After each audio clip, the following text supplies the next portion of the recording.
Justiça é justiça quando for aquilo que você quer pra pessoa que matou o seu irmão, alguém da sua família, entendeu? E isso é justiça. O que você quer pra aquela pessoa, né? Porque senão a justiça é só aquilo que a gente quer. O que é justiça? Às vezes a absolvição é a justiça, às vezes a condenação é a justiça. Uma frase legal de Carnelucci, Francisco Carnelucci. As provas são utilizadas para iluminar o passado que antes era obscuro. Se não clarear, né, não estou falando literalmente, mas se não ajudar a clarear o passado, tem que absolver por falta de provas. E para o juiz conseguir fazer isso, ele teria que se teleportar para o passado e mesmo assim seria uma interpretação sobre aquilo que ele está vendo. Então tudo é interpretado, né? As palavras de Marina Gascão Abellan no livro O Problema de Provar, que é ótimo, que eu utilizo doutrinas, tudo isso ao meu favor mesmo. Negaram em todas as instâncias a liberdade dele. Eu falei, meu amigo, agora a gente vai pro tudo ou nada, que é julgamento. Você acredita em mim? Acredito. Aí eu fiz a defesa desse cara, assim, como uma última coisa da minha vida. Por quê? Porque eu falei, pô, se esse cara for condenado, eu tô fudido, mano. O cara é inocente, eu vou levar isso pro resto da vida.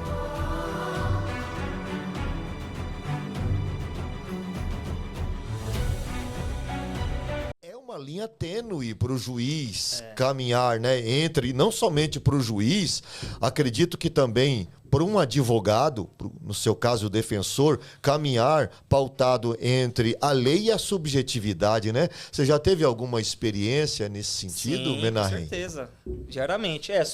Do juiz a gente traz um julgador que em tese deve ser imparcial, e no que eu disse, é um artigo de lei, o artigo 155 do Código de Processo Penal, que fala que o juiz vai dar a sua decisão com a livre convicção, né, com base em fundamentos onde há provas judiciais. Então, vai ter que ser amparada, a decisão final vai ter que ter um fundamento jurídico. É o que você fala do chão ali, que é a base, que é a lei.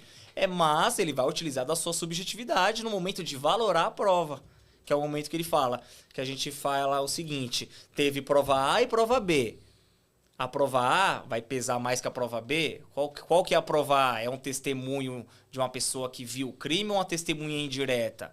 É uma prova que teve um poder científico ou uma não científica? Teve poder epistêmico ou não teve? Então, o juiz vai utilizar da sua subjetividade para valorar a prova e tomar a decisão. E muitas das vezes, sim, vai utilizar da sua subjetividade, sim, para saber, solto, devo soltar ou não, porque ele vai ter que dar a decisão e fundamentar depois, justificar o porquê. Então, diversas formas. Então, a gente vê vários fatos com decisões diferentes. Essa é uma das dificuldades que a gente tem, que é a falta de uniformidade nas decisões, que é tema de apelação, de recursos. Por quê? Porque o juiz ele dá a sentença e fala, eu errei aqui, mas eu posso errar porque o de cima vai consertar. Então já vem um outro olhar e reforma, que senão não teria esse princípio, que é o princípio do duplo grau de jurisdição, que você tem que ter a oportunidade de recorrer a uma instância superior, né? E o advogado acho que vai mais na coerência, porque é uma peça do processo que é parcial, deve ser parcial, mas tem horas que a gente tem que ser coerente, né? Eu digo no sentido que eu até falo com alguns clientes, com pessoas, que é algo que também não está na lei, como você tem que atuar, mas a gente utiliza de bom senso também. Por exemplo, acabou de ser preso, o momento fático ali não foi alterado. O juiz fundamentou corretamente ali a prisão. Só que a prisão ela pode ser alterada a qualquer momento. Então você pode pedir a prisão a qualquer momento, né? Quando não mais presentes os requisitos ensejadores da prisão. Então, aquele momento, às vezes você fala, não é o momento de pedir liberdade, o juiz está certo mesmo, vamos pedir daqui um mês, que tem mais chance de dar certo. Aí é o ponto em que eu acertei em diversos casos, do momento certo de pedir a liberdade. Entendeu? Então, Fantástico. O advogado tem que ter, com base nessa linha aí, de saber o momento certo de agir, mas a parcialidade, com certeza, sempre. É bem complexo esse assunto, bem complexo. Menahem, você lembra do cheiro, da cor, do som, do dia em que te chamaram de doutor pela primeira vez ou não? Sim. Eu ouvi essa pergunta bem interessante. Se não me falha a memória, foi bem importante, não me esqueço. Mas assim, o contexto foi no momento em que eu pisei o pé na OAB para fazer minha inscrição com um papel desse, que é a nossa colação de grau. E o resultado da prova já vai automático. Vocês têm um site lá da FGV que já mostra que você está apto a exercer, contando com a colação de grau.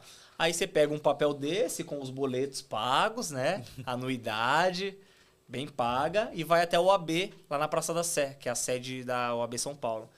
Aí eu pisei o pé na OAB nesse dia, eu lembro até hoje, Sandro, com a roupa de motoboy pingando de chuva, de água. É mesmo, mano? Sim, velho. Eu sou advogado.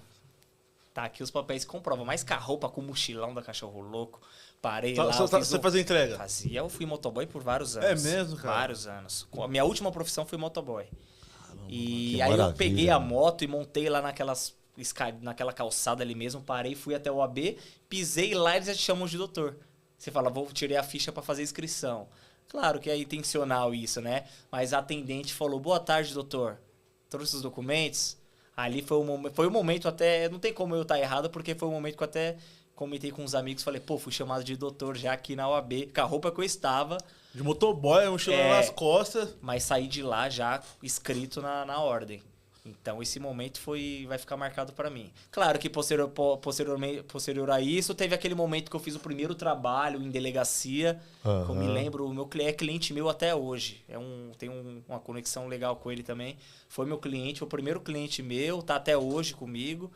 E eu pisei na delegacia a primeira vez, aí fui atendido pelo investigador, não sabia o que fazer, cresceu a voz pra mim, eu levantei também, então nós vai falar na mesma altura que agora e acabou. Eu sou iniciante, mas ele precisa saber disso. Sim. É o que eu falo, entendeu? E como é que desenrolou? Ele levantou a voz pra você? Como é que foi, cara? É um assunto interessante, instigante, né? Chegou que eu falo, roncando. Já falei nas minhas redes também, não tem fica em cima do muro. Questão isso que a delegacia é um ambiente hostil, cara. Por quê? Porque vários advogados, colegas falam que assim, tem um Código Penal brasileiro, né? E eles acham que existe um Código Penal da delegacia tal e a delegacia fulano de tal já é outro código, outra lei. Não é. Mas por quê? Porque agem de forma diferente do que está na lei. Só que é uma fase, a investigação policial é uma fase extrajudicial. É o que antecede o processo. Então é um pacote de elementos ali que a polícia vai entregar para o Ministério Público processar. Então aquela fase extrajudicial, você já imagina, né? Não vão cumprir o que está ali na lei. Sim. Exatamente. A rigor, né? Isso. Então você fala, eu vou na delegacia, eu vou procurar quem aqui? Vou falar com quem? É com o delegado? Em tese seria. Mas não é, o escrivão. Vou sentar aqui, vou esperar? Sim, a primeira vez eu tomei 4 horas de chá de banco lá, porque eu achei que alguém ia me chamar na delegacia. Você acredita? Hoje eu já bato na porta, entro e vou desenrolando. Aí nesse dia o escrivão já... Aí eu, não é assim e tal. Ele falou que é inocente. Aí, porra, doutor, não sei o quê. Já abriu uma gaveta, falou, tem 1000 processos de estelionato aqui. Aí eu levantei também. Falei, vou levantar porque o cliente estava me olhando lá de fora. Você vai ficar feio, vamos mano. Gritar também. Mas assim, sem se desrespeitar, mas elevam o grau, o tom de voz, por quê? É pra mostrar a superioridade com a gente, entendeu? Cara, você que é da lei já é assim, imagine nós que somos os meros mortais chegando lá, cara. Uma vez eu fui fazer um BO, você tá louco? Você tá louco, fui fazer um BO, parecia que tinha acabado de roubar um banco e entrado lá pra fazer um BO, velho. Se você vai fazer o BO não é crime, né? Aí não é crime, aí você toma um cara preso em flagrante, é tudo e mais um pouco. Caramba, não, embaçado. Você falou isso daí, eu me recordei aqui, cara. Por isso que eu digo, não vão à delegacia sem um advogado. Se quiser, vai lá. Cara, vai lá e conta pra gente depois. O cara chegou pra mim e falou... O bom é ir com um advogado. Todo ato, até como vítima, igual ele falou. Eu fiz trabalho pra vítima, né? Não é o meu forte, meu bagulho é defesa, 100% defesa, mas em casos determinados a gente vai lá fazer um BO. Então ele fala, não quer fazer o BO? A gente peticiona um pedido de instauração de inquérito. Direto com o delegado. Não, porque é embaçado. Então eles são obrigados a fazer, né? É assim, ó.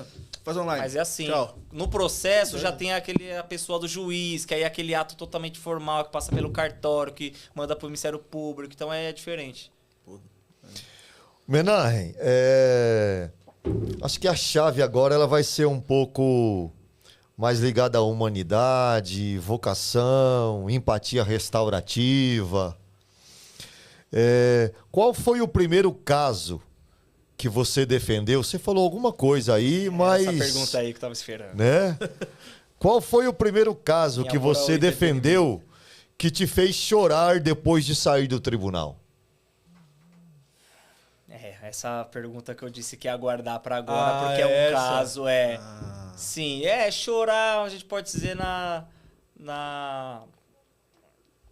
não seria bem a palavra literalmente chorar, mas caso que me fez chorar por dentro, isso com certeza. Sim. Com certeza.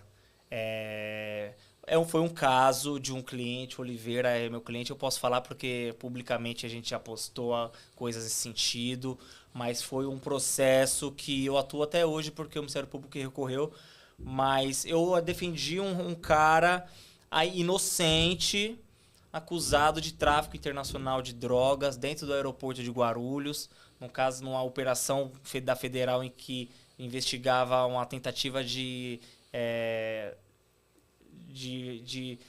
envio, né, de uma quantidade grande de droga, 200 quilos de cocaína para Portugal. E havia uma grande investigação, passou na mídia, passou na Record, no Domingo Espetacular, tem matéria sobre isso, porque a polícia envolveu 8 pessoas nessa investigação. E a polícia, assim, bem rapidamente, ela faz o caminho reverso. Ela acha a droga e faz o caminho reverso para saber quem mexeu com essa mercadoria para tentar achar possíveis autores, né? Aí, assim, o meu cliente, ele era operador de empilhadeira nesse aeroporto, por uma determinada empresa, e num determinado dia ele foi preso por um mandado de prisão temporária, prisão cautelar, sendo investigado dessa autoria, de participação nessa autoria que demandou diversas pessoas, né? É um processo totalmente complexo, tumultuado. E esse cara, desde o primeiro momento, eu fui chamado para trabalhar com uma advogada, Cristina, amiga minha. Falou, vem trabalhar comigo nesse processo porque é complicado. De primeiro momento, não acreditei na inocência. Falei, é difícil a gente acreditar, porque o cliente muitas vezes já vem se defendendo pra gente. Uhum. Aí eu falo, tá bom, agora conta a verdade. Tá. Você entendeu? Aí fui até o APF, conversei, não acreditei, mas falei, vou te defender com base na lei, meu amigo. Você pode ser ou não ser. Se eu acho que tem direito à liberdade, tem que soltar da mesma forma. Não vou falar, não vai fazer esse juízo de mérito agora. Mas, enfim, tentando resumir, se aproximando ali da audiência, anteriormente tentei a liberdade por diversos meios, habeas corpus no STJ, na terceira instância já, negado, pessoa trabalhadora sem antecedente criminal e sem prova concreta de autoria. Porque para prender, precisa do fumus comissio delicti, que é fumaça do bom direito, né? Fumaça da prática de um crime, indício da prática de um crime, que está em latim, e do perico libertate, que é o perico da liberdade. Então precisa desses 2 requisitos objetivos, que são indícios da autoria e prova da materialidade. Então a materialidade é a droga, existe, indícios da autoria. Não precisa estar de forma concreta que você participou, mas apenas indícios, né? E acharam que existia indícios por ele ter pegado uma mercadoria do local A e colocado no local B. Foi o que ele fez. A empilhadeira. Pegou aqui e jogou lá. Você sabe como é aeroporto. Quem já viajou sabe. Aquela loucura. Muita coisa. Aquelas nas docas. Não tem como adivinhar. Nas docas. Então você paga para fazer o seu trabalho. Enfim. Foi preso. Negaram em todas as instâncias a liberdade dele. Eu falei, meu amigo, agora a gente vai pro tudo ou nada, que é julgamento. Você acredita em mim? Acredito. Eu fui lá a última vez nessa audiência, eu falei pra minha colega, agora você deixa comigo que eu vou falar com ele. E fiz essa pergunta. Agora é a nossa última chance. O que aconteceu? Aí ele falou, sou inocente. E no fundo eu já tava predisposto a acreditar nisso, que a família era muito estranho. E ele era inocente mesmo, não só ele, como outras pessoas. Ficou 11 meses preso preventivo, só para aguardar o julgamento. E tivemos audiência. Foi uma audiência de 2 dias seguidos lá na Polícia Federal em Guarulhos, que é a sede lá da PF. Audiência presencial, todos os réus, 8 pessoas para ser ouvida, várias testemunhas, 12 horas de audiência num dia, depois no outro. E aí foi quando eu indaguei aquele policial federal que eu falei anteriormente, que eu disse, como que você distingue uma pessoa trabalhadora para um traficante? Onde que tá essa linha aí, né? É uma zona cinzenta, ali não dá pra saber, entendeu? Aí eles... Por quê? Porque a polícia ela quer justificar os atos dela. Existiu uma quantidade de droga, a gente tem que arrumar o culpado. Você encostou? Tá bom, então você vai ser denunciado. Beleza. Fiz a defesa desse cara, assim, como a última coisa da minha vida. Por quê? Porque eu falei, pô, se esse cara for condenado, eu tô fudido, mano. Uhum. O cara é inocente, eu vou levar isso pro resto da vida, né? Tipo, claro que é Ficar meu um peso, trabalho, né, cara? mas entra a nossa subjetividade também, nosso íntimo. Falei, pô, não quero, preciso absolver esse cara, mas falei, é difícil, velho. Vai ser difícil. Fizemos a defesa. Uma observação. Teve um denunciado que ele passou na reportagem. Por quê? Porque ele pagou uma perícia profissional pra fazer, só que era 10 conto a perícia. Vixe. Pagou por fora, comprovou que não era ele na imagem. Porque eram 90 horas de filmagem. Essas eram as provas que eles tinham. Não tinha o dolo de traficância, a vontade de traficar. Porque você pegar isso aqui e pôr aqui, não quer dizer que traficou. Nada. Você tem que ter a vontade de contribuir para a prática. Eles provaram que não era, então já era um erro material. Então já exclui, porque está provado a negativa de autoria. Excluir o cara. Primeiro erro da polícia. Da PF. Da polícia. Na audiência, outro cara pegou a mesma perícia, pagou, porque tinha recurso. Absolvido também, sumariamente, assim, sabe? Já pediram a absolvição na audiência mesmo, que já ficou provado ali que não era ele na filmagem. Meu cliente não tinha dinheiro. Não tinha dinheiro. Eu me acolhi de outra tese, que foi levar a dúvida para o processo. Então falaram que ele estava no lugar A ou ele estava no... Falaram que ele estava no lugar A, mas eu sabia que ele possivelmente estava em outro local. Só que não ficou provado também. Nem que ele estava no local A, nem no local B. Surgiu a dúvida no juiz. Na dúvida, em princípio do indúbio pro réu, absolve o réu. Meu cliente absolvido nesse processo, mais 4 pessoas condenadas. Menarre, tanto nesse momento ele... eu saí e foi o momento que eu falei, foi o processo assim que marcou demais e naquele momento, por dentro eu chorei mesmo, que eu falei, pô... Mas é fantástico. Olha só que interessante. Tanto o teu profissionalismo, a tua cientificidade, quanto o teu cliente se beneficiaram dos dois que pagaram, né? Não é isso? Dois saíram com prova concreta. A prova dos dois, elas foram instrumentalizadas para defender o seu cliente. Não concretamente, mas a gente utilizou do fracasso da investigação a nosso favor. Já pegou o gancho. Errou com fulano de tal e com ciclano de tal. Pegou o gancho, né? Isso, mas eu digo o que eu falei anteriormente de estratégia, isso não é defender de qualquer jeito. Eu falei, eu tenho que fazer perguntas às nossas testemunhas nesse sentido. Sim. Entendeu? Sim. Trazendo para nossa tese, Cara, né? Sim. E nesse âmbito, assim, quanto tempo você se preparou para essa audiência, cara? O processo inteiro, quase um ano, velho. Um ano, cara. Quase um ano. Testemunhas, relatório para as perguntas. Você não pode fazer uma pergunta que você não saiba a resposta, meu amigo. Ou então você faz a pergunta já com uma possível segunda pergunta com resposta sim, outra com a resposta não. Porque se você produz uma prova, ela pode ser usada para qualquer um dos lados. Uma pergunta errada, você não é tipo assim, você não sabe, né? Tá bom, deixa eu ver aqui outra pergunta. Aí você faz assim aleatoriamente? Não. Se você não sabe, às vezes faz uma pergunta e já resolveu o que você quer. Ou se você não sabe, então não tem o que perguntar, não pergunta.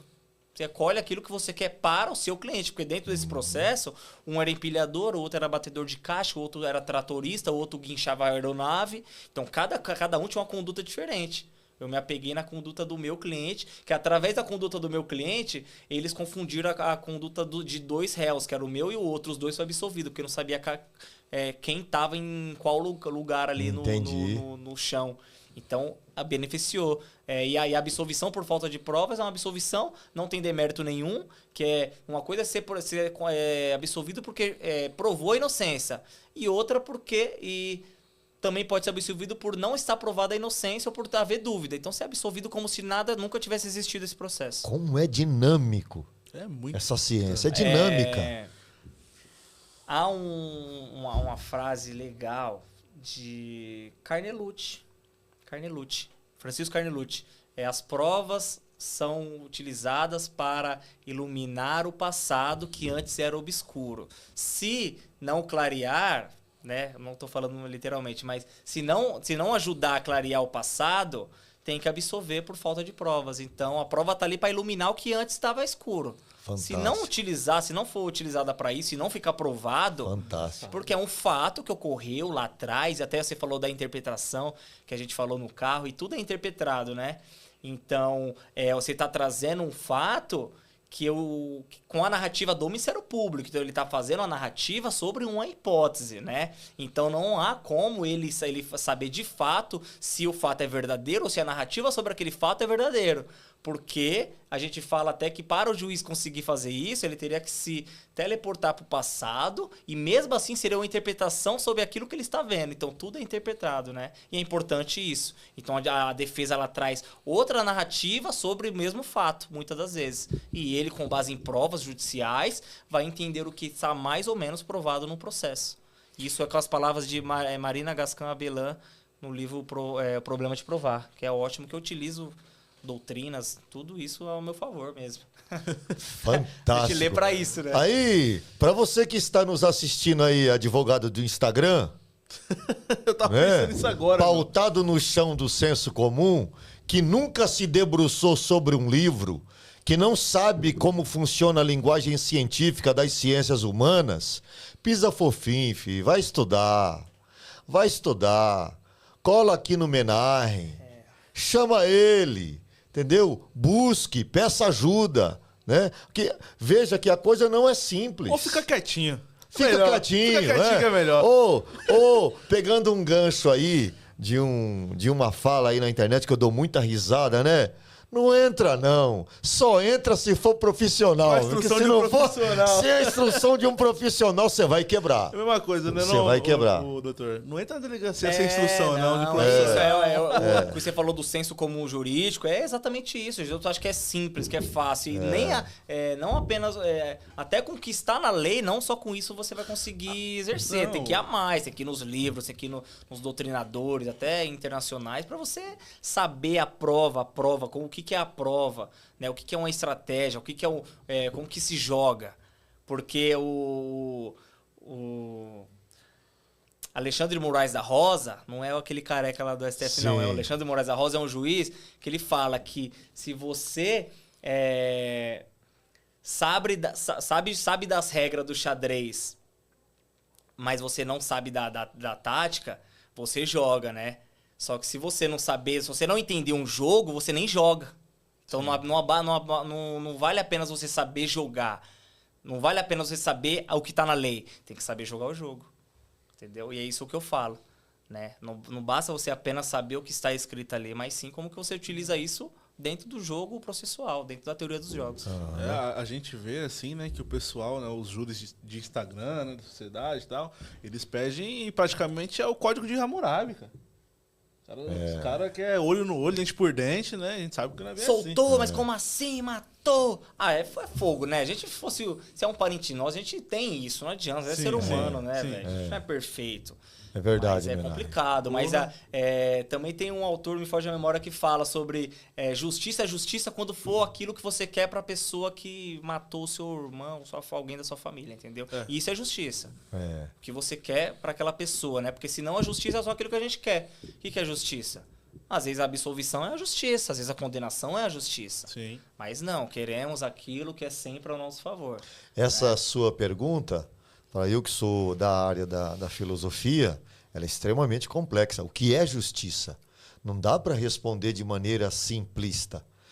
Existe resposta simples, mas o simples surge da arte hermenêutica. Depois de a gente ter se debruçado demais sobre um dado fenômeno. Nesse caso, o que é justiça? É complexo responder isso, né? Então, não dá para trabalhar de maneira ingênua, né?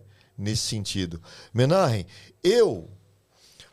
você é um cientista, um cara que se debruça sobre a linguagem da jurisdição, e a minha área é educacional.